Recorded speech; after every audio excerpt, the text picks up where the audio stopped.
আসসালামু আলাইকুম গাইস। আজ সকাল সকাল ঘুম থেকে উঠে চলে আসলাম চরবাংলা বাজার এবং চরবাংলা বাজার কি কি মাছ দেখলাম আর বধুকাকার আড়তে কি কি মাছ আমি সম্মুখীন হলাম তা আপনাদের সাথে সম্পূর্ণ ভিডিও শেয়ার করব। আমার সাথেই থাকুন আমার ভিডিওতে। আসসালামু আলাইকুম গাইস। আজ সকাল সকাল ঘুম থেকে উঠে চলে যাচ্ছি চরবাংলা বাজারের উদ্দেশ্যে, কারণ আজ মাছ কিনবো আমি। এখন চলে আসলাম চরবাংলা বাজার। এসেই দেখি কি গলদা চিংড়ি, বড় বড় গলদা চিংড়ি আর সিলন মাছ ছিল, আর তারাবাইয়ের সাথে গলদা চিংড়ির সৌন্দর্য আরও ফুটে তুলেছে।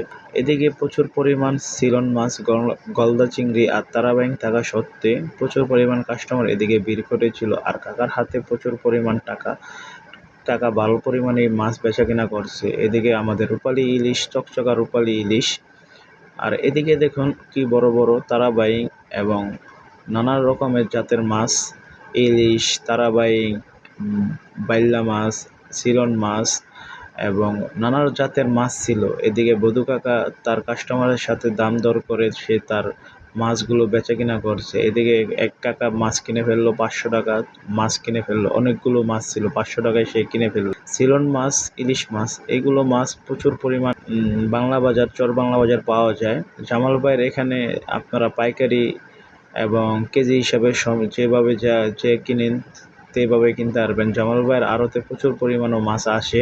আর এইদিকে দেখি কি দুটো নদীর বড় বড় রুই বা কাতল হবে, সঠিক আমি জানি না, তাই আমি এই রুই কাতলগুলো ভিডিও করে নিচ্ছিলাম বারবার। কাকা বলছে কি কাকা তুমি নিবা নাকি? আমি বলি কাকা কত করে দাম? সে বলছিল 500 টাকা কেজি। আমি এদিকে চলে আসলাম, আবার দেখি রকি ভাইয়ের মতন সিগারেট ধরিয়ে সে তার চিংড়িগুলো, গলদা চিংড়িগুলো তার ঝুপড়ি থেকে ঢেলে ঢেলে থালে রাখছিল, আর এগুলোর দাম চাচ্ছিল 1100 টাকা করে। কারণ চর বাংলা বাজার মাছের দামটা একটু কম, কারণ এখানে মানুষ তারা তাদের ইচ্ছে মতন মানুষ তারা মাছ কিনতে পারে, কোনো খ্যাপ দিয়ে রাখে না, যা মাছ তাই পাওয়া যায়। তাই এখানে অনেক মানুষ কিনতে আসে একটু হাসিবের জন্য। দিঘির পাড়ে প্রচুর পরিমাণ মাছ থাকা সত্ত্বেও তারা এখানে আসে।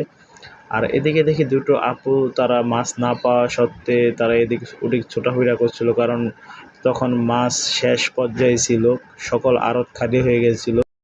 তারা এদিক ওদিক যাওয়ার পরও তারা পাচ্ছিল না, আর আমি এদিকে এক ব্যাগ মাছ কিনে আমি আমার বাড়ি চলে আসলাম।